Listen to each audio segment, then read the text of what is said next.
All right, so I got today's episode, y'all. It's gonna be a story. I love telling stories, man. Actually, on my high five strengths assessment, to anybody who doesn't know, I'm a strengths-based life coach, and I'm a data manager, data engineering manager. But anybody that all of my direct reports, I use high five strengths assessment to help people identify their strengths. Right? I'm a firm follower of Gary Vee, and I'm a firm believer that you got to lean into your strengths, man. You're going to have things that you are not necessarily naturally strong at. And guess what? You're really never going to be strong in those. You know, you can work on them, you can try to sharpen up, but most success comes from leaning into the things that you are already inclined for, you're highly indexed for, right? And for me, my number one strength is storyteller. So I do want to tell a quick story.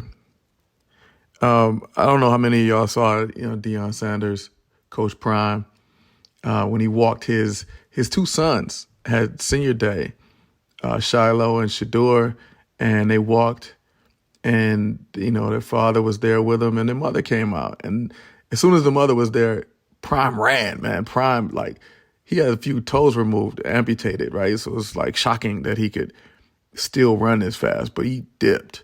He ran like he was in his prime. No pun intended, man. But that kind of reminded me of how my parents were. My parents were bitterly divorced.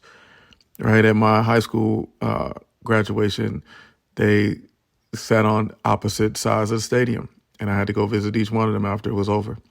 Right, but what it looked like early on when they first split up and got divorced really was a kind of a competition for to get our attention, to show us that they both still loved us. So it really showed up in the form of money, right? My mom, she really came up short on that end of it, whereas my father had many more resources than her. And that caused a lot of anxiety, specifically when holidays would come up, or special occasions like Christmas or or our birthdays, right? Me and my big brother. So my mom had this rule that she instituted, right? If Christmas comes around, or even on birthdays, which was kind of odd. It's kind of weird. So, like, for instance, if it was one kid's birthday, then the other kid would have to get something too.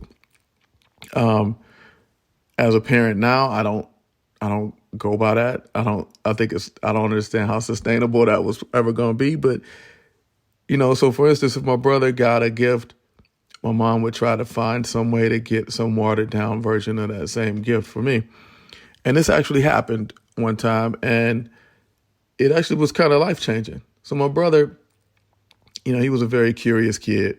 He was, as the oldest child, he would, be the tip of the spear for anything, right? New technologies, new toys, new trends, new anything. He would be the tip of the spear for the family to, get us involved in it.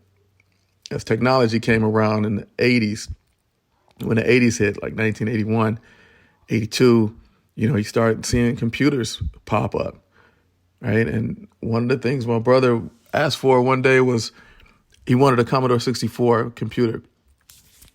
And he asked my parents. My dad got it for him. And obviously the rule kicks in. So now little Jason has to get something, right? It has to be, we got to get him some watered down version of a computer.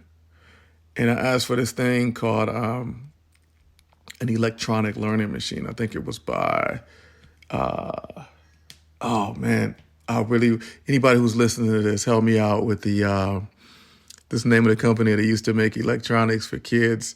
It's not Fisher Price. It's another one that was basically specializing in electronics. So I got this thing called electronic learning machine. It really kind of sparked my curiosity for learning and computers. And, it was just like this digital output type of thing. It wasn't really anything special.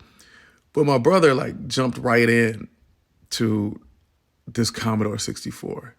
Right, next thing you know, he was like, I got to go get these floppy disks, or I'm going to stay over late at school and get some games copied onto my floppy disk, right? I got to get these read-only memory games, or I'm going to go to my friend's house and exchange games with him, and maybe I'll get a hard drive. I heard you can get more games if you can get a tape drive. Or it was crazy, right? He was just going all in on this thing.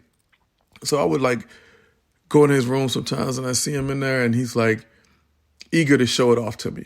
We didn't get along the greatest, but when it came time to show off what he was learning and his excitement about it, he always would do that, which sparked a lot of learning for me. And this was one of those occasions. He's like, "Hey, come here, sit down at this computer. Look at this." And he opened this book. It was kind of like a notebook, one of those wire-backed notebooks. And he opened it up, and it was like all kind of computer junk. How do you do this and how do you do that? And he flipped to the back, and it was like pages of code. These lines like 10 go to 20, 20 go to 40. And I'd never seen anything like it. Never seen anything like it. I came to find out years later, I was just like, what was that? This is what's called basic code, basic coding language. So he showed me this book, and he's like, if you type in everything on this page and hit enter, it will make a ball bounce on the screen. But here's the catch. You have to type it in exactly. You can't have any mistakes. You can't type the wrong thing. You can't use the wrong case. You can't put a period. You can't have anything messed up. It has to be exactly how it looks on the page. And I was like, okay. So I did it. I'm typing like with one finger and all of that. And get to the end, I hit the button, and it says syntax error. syntax error. It was the first time I'd ever seen that word. I was probably 7 years old. Syntax error. Wow, what does that mean? And he said, that means you made a mistake. Something is in there, or something's missing. Something's different than what the page we're looking at. And I'm like, it can't be. It looks right. We just typed in 1,000,000 letters, and it all looks exactly like what's on the page. He's like, no, we're going to have to look line for line and see which line has a mistake on it and fix the error. So we did that. We're going through. And what I didn't know, that at age 7, me and my big brother, who had spent most of my life just beating me up or bullying me or telling me to get tougher, here we are sitting on this computer, Commodore 64, in his room, and we are actually troubleshooting computer code. We're pairing to troubleshoot computer code.